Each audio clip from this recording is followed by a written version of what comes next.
I'll just save it right off. No, no.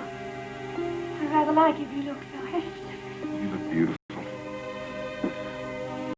Big as a brood mare. I said beautiful.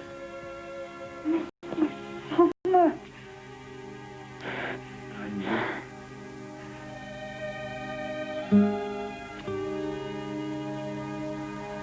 Charles, hold me tight.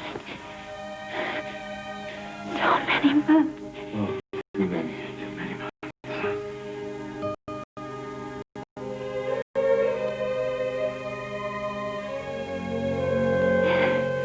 Is it really you? Are you really here? Me.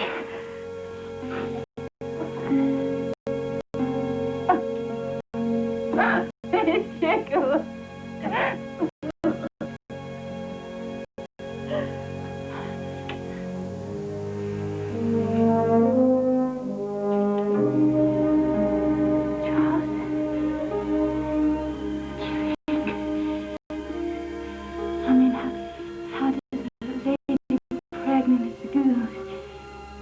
Find a way.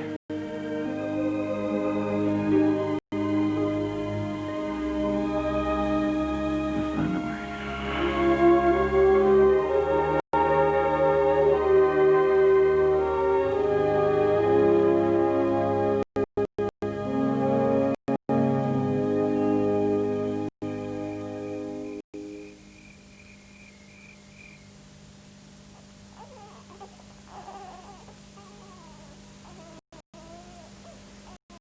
Charles? Did you sleep well? Divine. Has it been days? It seems days. Oh, only hours.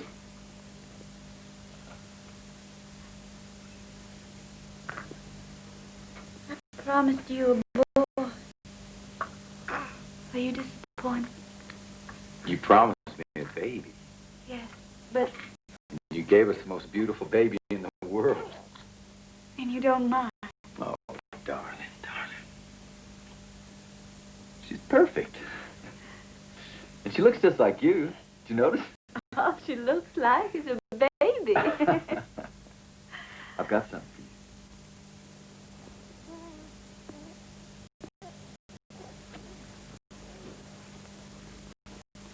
You made this for me, and I flew it from the highest peak in the Rockies. But it really belongs to you.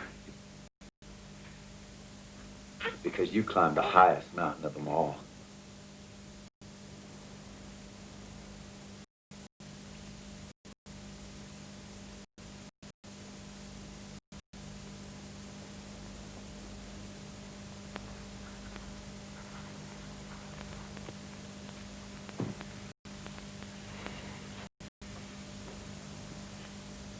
Charles?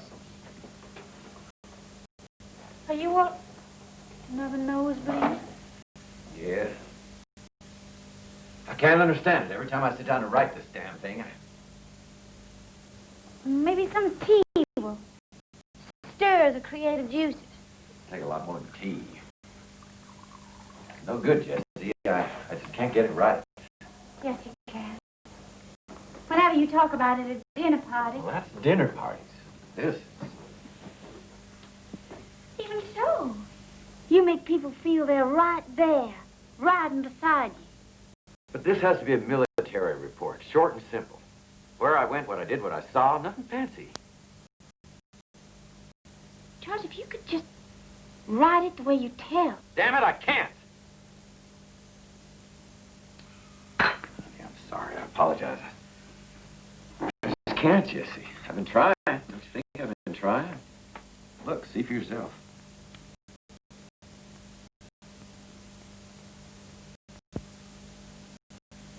Well, Not very good, is it? just doesn't sound like you.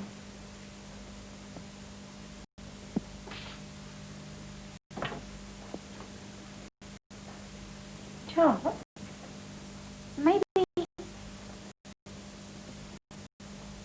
if you could just tell it to me the way you already have, and let me write it down for you. No, I didn't ever work. I'd feel self-conscious. My mind had wandered. Straight other things. Would it hurt to try? What have we got to lose? What's this business about a bumblebee? I never said that, did I? Yes, you did.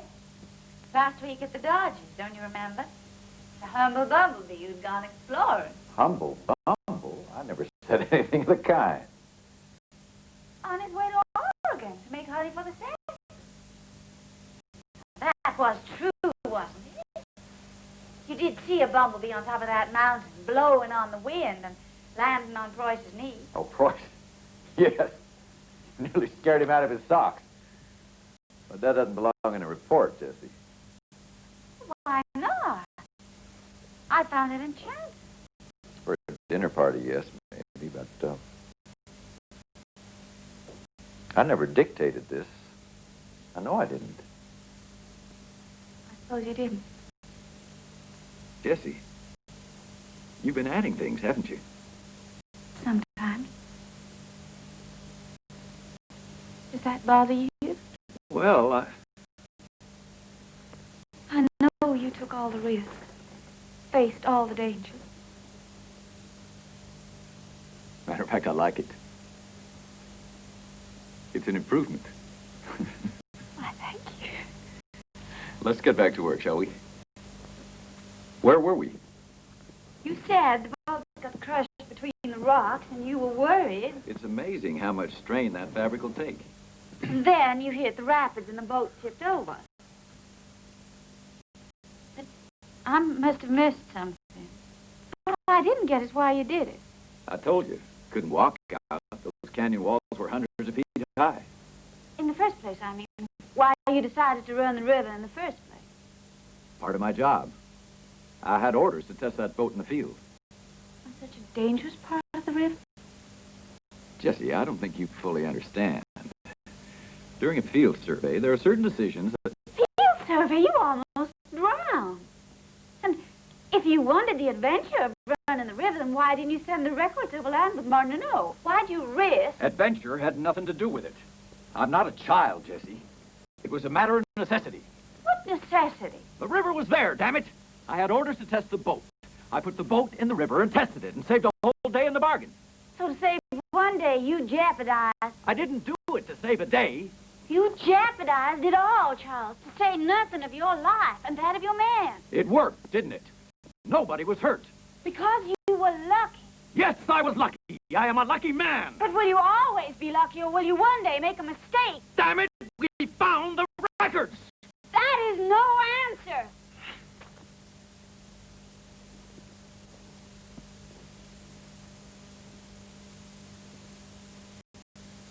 Well, Yes? Well? maybe I shouldn't have done it. Look, handle it any way you want to. Trim it down to a paragraph. I don't care. We encountered rapids, boat overturned, we lost some gear. We'll tell it just the way it happened. No apologies, no regrets. But Charles, you made a mistake. And it could have been a fatal one. I guess I did. I want you to promise me that if something unforeseen comes up again, you'll wait, draw back, and say to yourself, the cautious seldom make mistakes. Who said that? Confucius? As a matter of fact, yes. Charles, I want you to promise me. All right, I promise. The cautious seldom make mistakes. But if that were true, I would never have married you.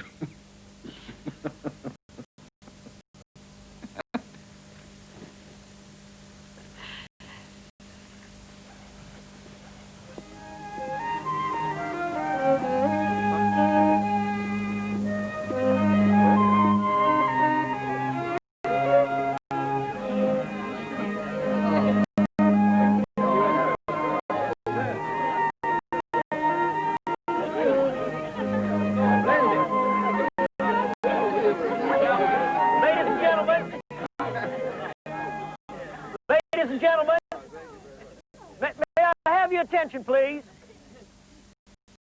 I would like to propose a toast to our beautiful hostess, who we love with all our hearts, our own dear, intelligent, and charming, witty, and marvelous... John, please, you make me blush. Jessie Fremont. And to her beautiful new home. And now there was something else. Oh yeah, to her husband Charles.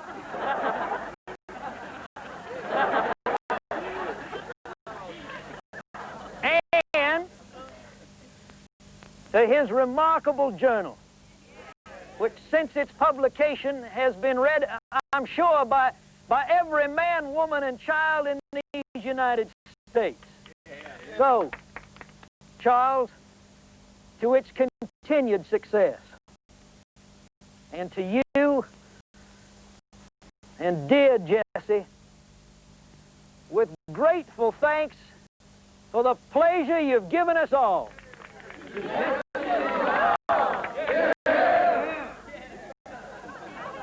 now that wasn't so bad, was it?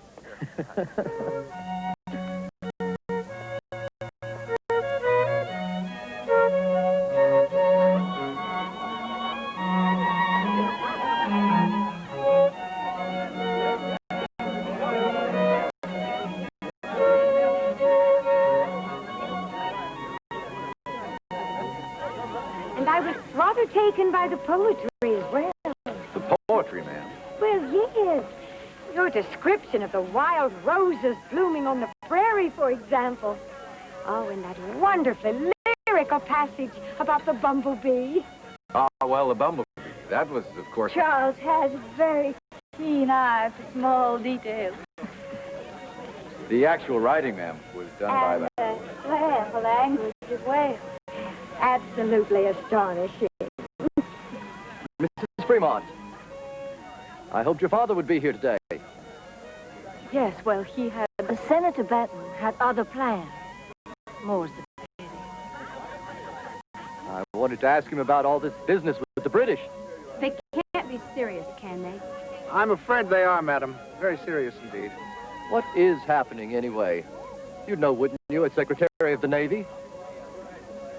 Well, Lieutenant, perhaps that's more than George is prepared to discuss at the moment. Shall we go inside, Felicity, and see how beautifully Jessie has decorated her new home? Do you care to join us, Lieutenant? My pleasure.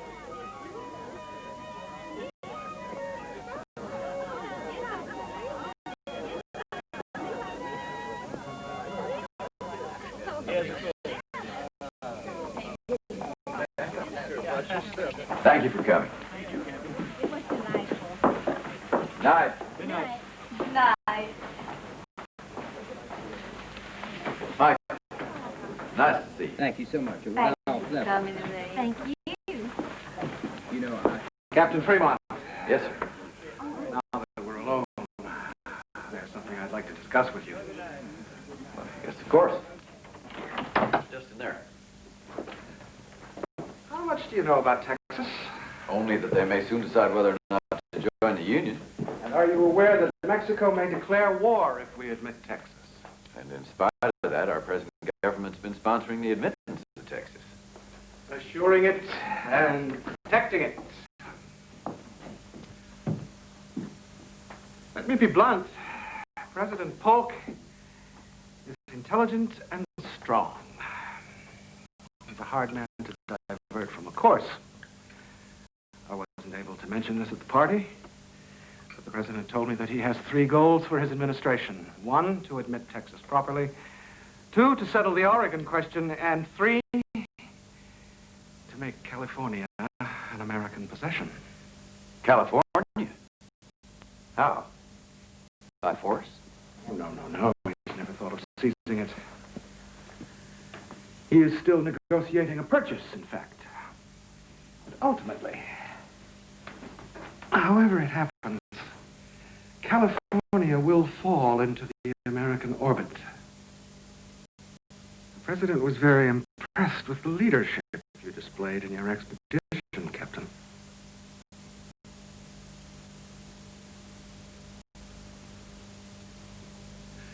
I'll come directly to the point.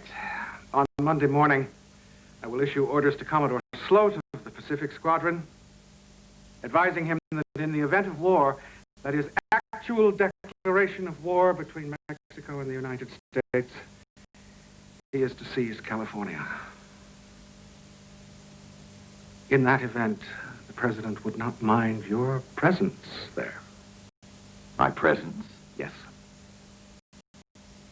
He wants me to go to California alone. They think he'd ask you to risk crossing the mountains alone? We'd cross the Rockies. To Sutter's Fort, yes. With how many men? Well, enough to provide a presence there. And the purpose of this force? Presence, Captain. A military presence. Ah, but your men would be civilians, would they not? Armed civilians led by an army officer. That, Mr. Secretary, is a military presence. Well, if you choose to see it in that light.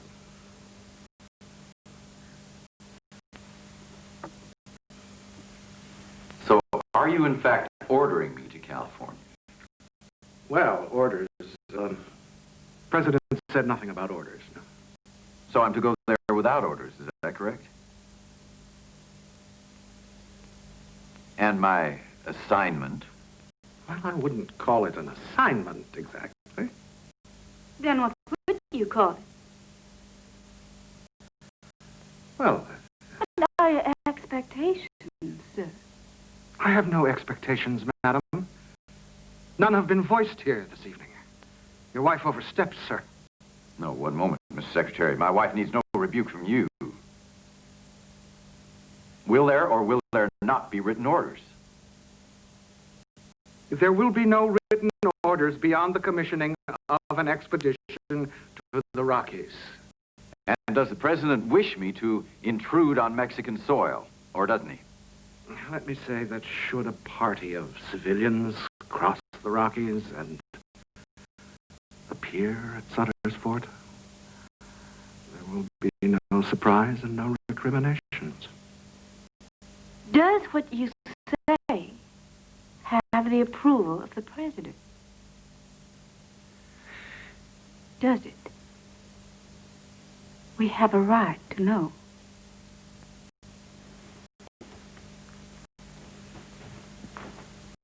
Very well.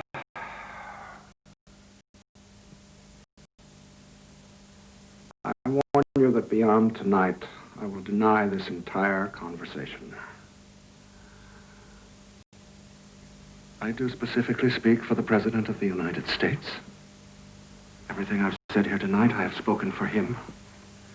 He understands that you will go to California, and he approves of the mission. Now, one final point. It would take 6 months for news to reach you. You will have to gauge your situation without benefit of information. I know you'll do your duty. It will be up to you merely to define that duty. Do you feel that you understand the situation clearly? You've made it plain enough, Mr. Secretary.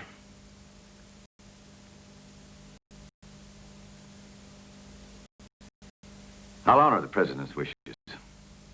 I'll cross the Sierras before snow flies. And then we'll see.